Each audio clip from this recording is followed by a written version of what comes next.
भगवान किसी भी रूप में आया, चाहे संदेशवाहक बन के आया, चाहे कुछ बन के आया, शिशु के रूप में तो सभी अच्छे हैं। छोटा बच्चा तो किसी का भी अच्छा लगता है, किसी भी पशु का भी बच्चा अच्छा लगता है। ये तो त्रैलोक्य का स्वामी भगवान उतरा था, लेकिन जितना मनहर कन्हैया उतरा उतना आज तक दुनिया में कोई बच्चा पैदा नहीं हुआ, उतना सुंदर आज तक कोई शिशु पैदा नहीं हुआ। जब कृष्ण 14 वर्ष के हो गए तब कंस को पराजित किया उन्होंने। पराजित किया तो देवकी ने उनसे शिकायत की। देवकी ने कहा, मेरे लाल तू तो ईश्वर था, तू तो परमात्मा था, अपने माँ और पिता को या मुझे अपनी माँ से तू 14 साल अलग रहा, तूने मुझे बंद रखवाया, पहले क्यों नहीं आया? तो मुस्कुराते हुए मुरलीधर ने कहा, माँ हिसाब बराबर हुआ, पिछली बार तूने मुझे 14 साल के लिए बाहर निकाल दिया था, इस बार मैं तुझसे 14 साल के लिए बाहर। भृग को कुटेला झुटेला भीलनी को, चेरी बस गयो कहाओ कहूं रे दैया, गोपिन को यार वाको माखन चबाए चोरी चोरी, भीख को मंगैया चावल को चवैया, सूरदास याके अवगुण कहां लो बखान करूं, जैसे याके माई बाप वैसो याको भैया। ये गाली खाई है कन्हैया ने। कृष्ण है जो प्रतिपल जगत को यह एहसास कराते हैं कि वो ईश्वर है, जो बड़े स्वाभिमान के साथ, बड़े अधिकार के साथ कुरुक्षेत्र के मैदान में खड़े होकर अपने मित्र और अपने शिष्य अर्जुन से कहते हैं कि सारी दुनिया का फजीता छोड़, सारी बात छोड़, मेरे पास आ जा, मैं तुझे सबसे मुक्ति दिला दूंगा, क्योंकि जन्म जन्मांतर से मैं ईश्वर हूं। सर्वधर्मान परित्यज्य मामेकम शरणम व्रज, अहम त्वा सर्व पापेभ्यो मोक्षयिष्यामि मा शुचः। जब एक बार कृष्ण बच्चे के रूप में पैदा हो गए, उसके बाद कोई बच्चा किसी और नाम से बुलाया ही नहीं गया।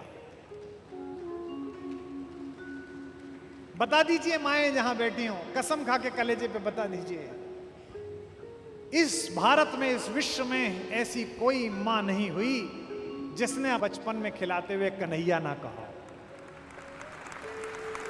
मेरा कान्हा, मेरा लाला, सबने बोला है। इसीलिए मैं 3 दिन कृष्ण के 3 रूपों पर बोलूंगा। पहला जो उनका लोकरंजक रूप है, पृथ्वी पर आने के बाद जो आनंद राम से छूट गया था, उसे ग्रहण करके और पृथ्वी को देकर जो पूर्णता कृष्ण ने पाई है, उस पर बोलूंगा। उस छोटे कन्हैया पर बोलूंगा जिसका आज जन्मदिन है। एक तो राम है जो 4 भुजाओं के साथ पैदा हुए, जैसे तैसे मां ने कहा तब जाके रामचंद्र जी हुए। एक कृष्ण है जो इतना विराट भी यशोदा की गोदी में इतना छोटा बच्चा बनकर पैदा। आज से वर्षों पूर्व गंगोत्री में मैंने कहा था कि कृष्ण से बड़ा कोई पूर्ण पुरुष नहीं है। बचपन जिया तो ऐसा कि हर एक मां ने अपने बेटे को कन्हैया कहना शुरू किया। जवानी जी तो ऐसी कि इश्क में पागल बच्चों को आज भी पूरा देश कन्हैया कहता है। युद्ध रचाया तो ऐसा कि 5 निर्वासित लड़कों को विश्व विजेता बना दिया, और ज्ञान दिया तो गीता जैसा, जिस पर सारी दुनिया के नोबेल पुरस्कार कुर्बान किए जा सकते।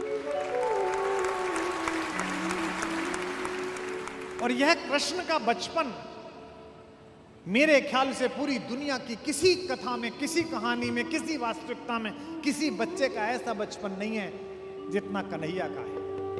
छोटे शिशु के रूप में हमें अन्य धर्मों के देवता भी मूर्तियों में मिलते हैं, मैं उनका अनादर नहीं कर रहा। भगवान किसी भी रूप में आया, चाहे संदेशवाहक बन के आया, चाहे कुछ बन के आया, शिशु के रूप में तो सभी अच्छे हैं। छोटा बच्चा तो किसी का भी अच्छा लगता है, किसी भी पशु का भी बच्चा अच्छा लगता है। ये तो त्रैलोक्य का स्वामी भगवान उतरा था, लेकिन जितना मनहर कन्हैया उतरा उतना आज तक दुनिया में कोई बच्चा पैदा नहीं हुआ, उतना सुंदर आज तक कोई शिशु पैदा नहीं हुआ। मेरा दिवंगत मित्र देवल मुझे याद आ गया, कवि आज सुनने के लिए आए हैं इतने सारे, कि विश्व को मोहमयी महिमा के असंख्य स्वरूप दिखा गया कान्हा, असंख्य स्वरूप दिखा गया कान्हा, असंख्य स्वरूप दिखा गया कान्हा। विश्व को मोहमयी महिमा के असंख्य स्वरूप दिखा गया कान्हा, असंख्य स्वरूप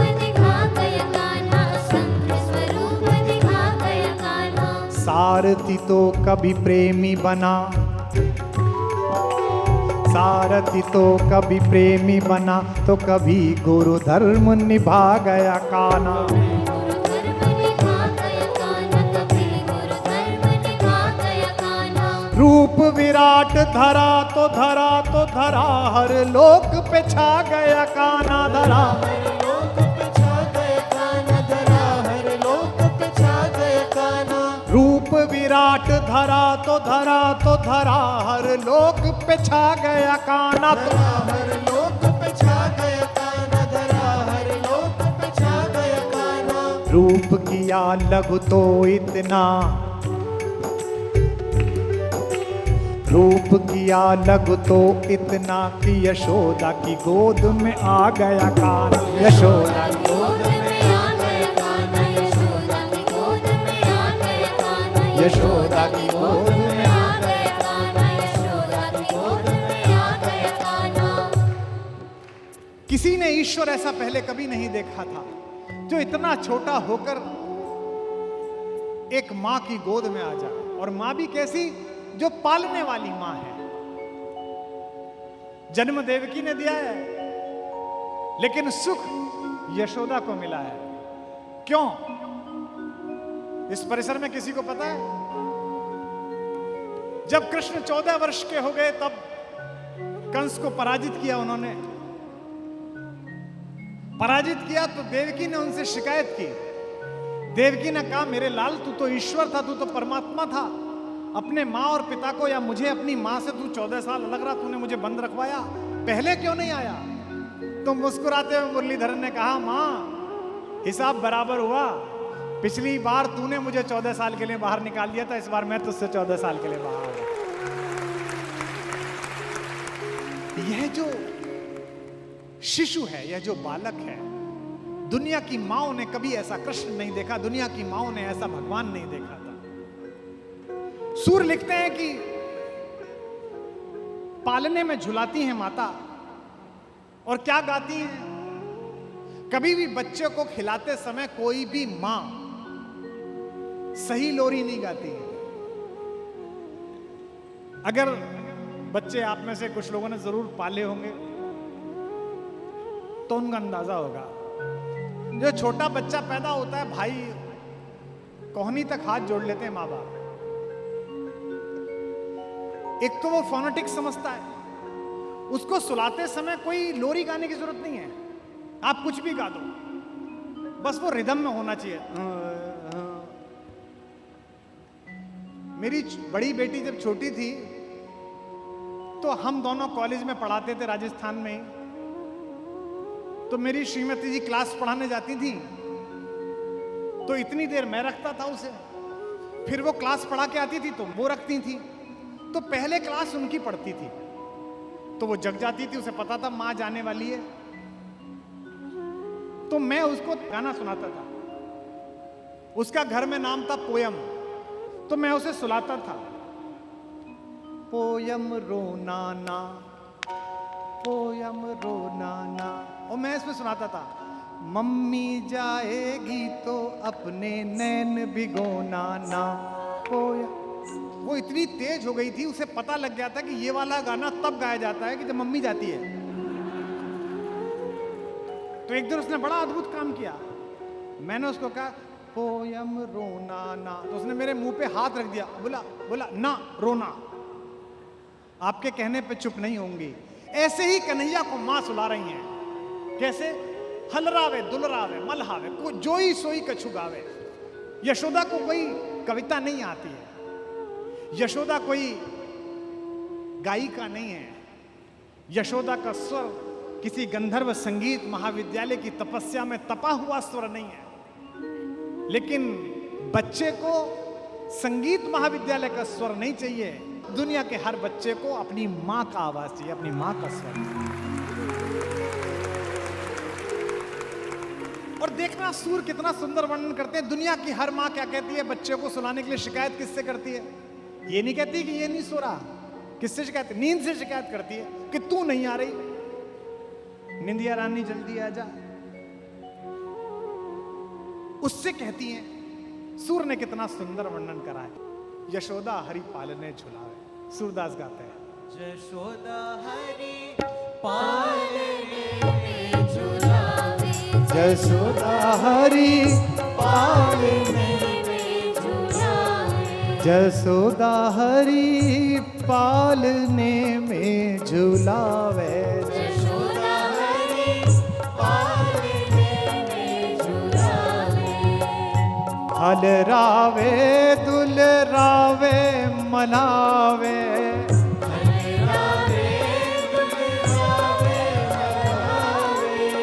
जोई सोई कछु गावे, यशोदा हरि पालने में झुलावे, यशोदा हरि पालने में झुलावे। फिर क्या कहती है नींद से, मेरे लाल को आऊ निंदरिया, मेरे लाल को आओ निदरिया, मेरे लाल को आओ निंदरिया, मेरे लाल को आओ निदरिया, काहे न आन सुलावे, यशोदा हरि आहा! पालने में झुलावे, यशोदा हरि पालने में झुलावे। तू काहे नहीं बेगही आवे, तू काहे नहीं बेगही आवे, तो को कान बुलावे, यशोदा हरि आहा! पालने में झुलावे, यशोदा हरि पालने में झुलावे। सोवत जान मौन वे रही रहे, सोवत जान मौन है के रही, करी करी सैन बतावे, यशोदा हरि आहा! पालने में झुलावे, यशोदा हरि पालने में झुलावे। एही अंतर यकुलाय उठे हरि, अंतर अकुलाई उठे हरि, जसुमति मधुर गावे, यशोदा हरि पालने झुलाइए, में झुलावे, यशोदा हरि। पालने में झुलावे। और सूरदास कहते हैं कि जो सुख मुनियों को, संतों को, देवताओं को दुर्लभ है, भगवान को इतनी देर निहारना चुपचाप, ईश्वर से आंख मिलाना भी कितना मुश्किल होता होगा। जब सूरज से आंख नहीं मिला सकते जो भगवान का सेवक है, तो भगवान से कोई कैसे आंख मिलाता होगा। लेकिन अगर भक्ति इतनी प्रचंड हो तो आंख मिला सकते हैं, निहार सकते हैं, जैसे यशोदा निहारती है। जो सुख सूर अमर मुनि दुर्लभ, जो सुख सूर्य अमर मुनि दुर्लभ, सो नंद भामिनी पावे, यशोदा हरि हाँ। पालने में झुलावे, यशोदा हरि हाथ उठा के पालने में झुलावे, यशोदा हरि पालने में झुलावे, यशोदा हरि पालने में झुलावे, यशोदा हरि पालने में झुलावे। बोल बाके बिहारी लाल की। राम के बचपन की कहानी नहीं है, पूरी राम कथा पढ़ लीजिए, 15-20 छंद मिलेंगे राम की कहानी। अयोध्या के राजा के आंगन में टहलते हुए, घुटनों के बल चलते हुए 2-3 छंद मिलेंगे। और कृष्ण, आहा, बचपन ही बचपन, ये हो गया, वो हो गया। ये एक कार्टून कैरेक्टर आया था पालक खाने वाला, क्या नाम था उसका? पोपोय। वो पालक खाता था और उसमें बड़ी शक्ति आ गई, तो सारी माएं अपने बच्चों को पालक खिलाती थी कि देखो पोपोय जैसे बन जाओगे। होता है ना। अब कन्हैया भी ऐसे ही करता है, तो वो दूध नहीं पीता। अच्छा, जिनके दूध हो रहा है, घर ही हीरों का है, नंद बाबा तो 80,000 गाय, तो घर में दूध है, शुद्ध दूध है, तो मां कहती है दूध पी। बोले इससे क्या होगा? उस समय में पुरुषों के लिए आकर्षण का विषय उनकी चोटी होती थी। तो मां कहती थी तेरी चोटी बढ़ेगी। तो सूर्य ने कितना सुंदर दृश्य पैदा किया, एक हाथ से चोटी पकड़ रही है और एक हाथ से गिलास, और पी रहे और कह रहे हैं तो बढ़ी नहीं। मैं कितनी बार मैंने दूध पी लिया। मैया कबहू बढ़ेगी चोटी, मैया कबहू बढ़ेगी चोटी, मैया कबहू बढ़ेगी चोटी, मैया कबहू बढ़ेगी चोटी। इतक बार मोए दूध पियत भई, इतक बार मोए दूध पियत भई, इतक बार मोहे दूध पियत भई, इतक बार मोहे दूध पियत भई, यह अबहू है छोटी, ओ मैया मेरी कबहू बढ़ेगी चोटी, ओ माई मेरी कबहू बढ़े। ये जो ऐसा बच्चा है ये इससे पहले विश्व ने नहीं देखा था। कृष्ण की बचपन की इतनी कहानियां, मुझे लगता है कि जो बचपन राम न जी पाए उसे जीने के लिए वो कृष्ण के रूप में वापस आए। राम और कृष्ण में एक अंतर और है, राम स्वयं युद्ध लड़ रहे हैं लेकिन कृष्ण युद्ध लड़ा रहे हैं। राम को षड्यंत्रों ने घर से निकाल दिया और कृष्ण ने षड्यंत्रों को अपने घर से निकाल दिया। इस बार भगवान सचेत है। तू धेनुकासुर बन के आ, पूतना बन के आ, शकटासुर बन के आ, कुछ भी बन के आ, मैं तुझे रहने नहीं दूंगा। इस बार सारे षड्यंत्रों को बाहर की दिशा दिखाई जाएगी। जो जो काम राम ने छोड़े वो कृष्ण ने पूरे किए। राम ने गाली नहीं खाई, राम ने कुछ चुराया ही नहीं। मिथिला गए, हमारे यहां पटरा बिछाया, उस पर बैठे, स्वस्ति न इंद्रा स्वस्ति न पूखा। गुरु वशिष्ठ ने मंत्र पढ़ने शुरू करे। फेरों में जो औरतें पीछे बैठी थी उन्होंने गाली बकनी शुरू कर दी। सुनु सखी एक अनुपम घटना, अजगुत लागत भारी है, खीर खाए बालक जन्माले अवधपुरे के नारी है। भैया ये पता नहीं कहां से आए हैं, दुनिया भर में तरह तरह से बालक हो गए, इनकी महतारी ने खीर खाया और ये पैदा हो गए। गाली मिली, थोड़ी सी गाली मिली थी कि मुनियों ने आंख दिखा दी महिलाओं को कि माता बहुत हो गया, नेक हो गया, अब गाली मत देना। लेकिन 1 मिनट की गाली का इतना सुख मिला राम को। मुझे ऐसा लगता है उसी दिन राम ने मन ही मन ठान लिया होगा कि यार गालियों में इतना रस है, ये जन्म बिता लूं, अगले जन्म गली गली गाली खाने ही पैदा होंगे जाके। खूब गाली में माँ गाली दे रही है, दोस्त गाली दे रहे हैं, मनसुखा ने क्विंटलों में गाली बकी है, भक्तों ने गाली बकी है और मुस्कुरा के गाली खाई है इन्होंने जो ये विराज रहे हैं। सूरदास ने तो कैसी कैसी गाली सुनाई। जगन्नाथपुरी गए सूरदास, भगवान का विग्रह अंदर है, पुजारी संवाद करता ही है, काली की मूर्ति से रामकृष्ण परमहंस बात करते थे। और मैं क्या कहूं, भगवान से बात की जाए तो भगवान बात करता है। इस बात का कलयुग में सबसे बड़ा उदाहरण तो मेवाड़ ने ही दिया है, जहां मां मीरा ने कन्हैया से बात की तो कन्हैया ने उत्तर दिया।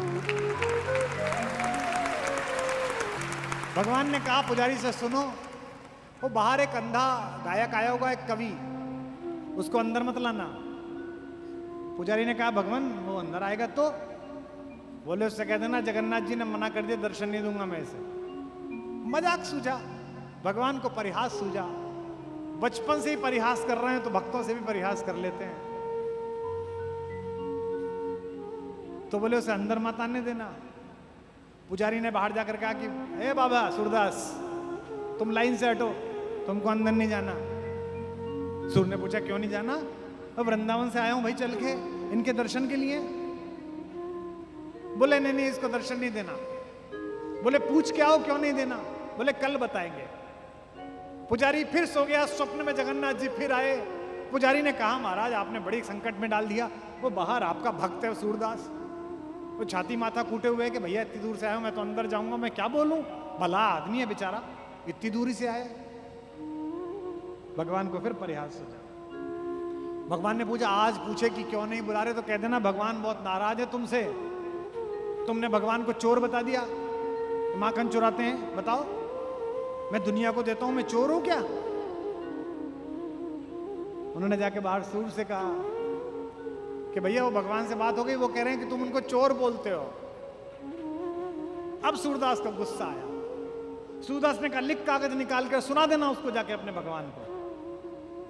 और एक बात सूरदास ने कही, उन्होंने कहा जाकर कह देना अपने भगवान से, जगन्नाथ से,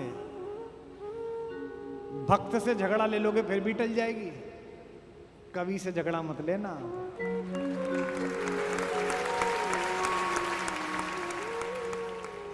ब्रिग को कुटेला झुटेला भीलनी को, चेरी बस गयो कहाओ कहूं रे दैया, गोपिन को यार वाको माखन चबाए चोरी चोरी, भीख को मंगैया चावल को चवैया, सूरदास याके अवगुण कहां लो बखान करूं, जैसे याके माई बाप वैसो याको भैया। ये गाली खाई है कन्हैया ने।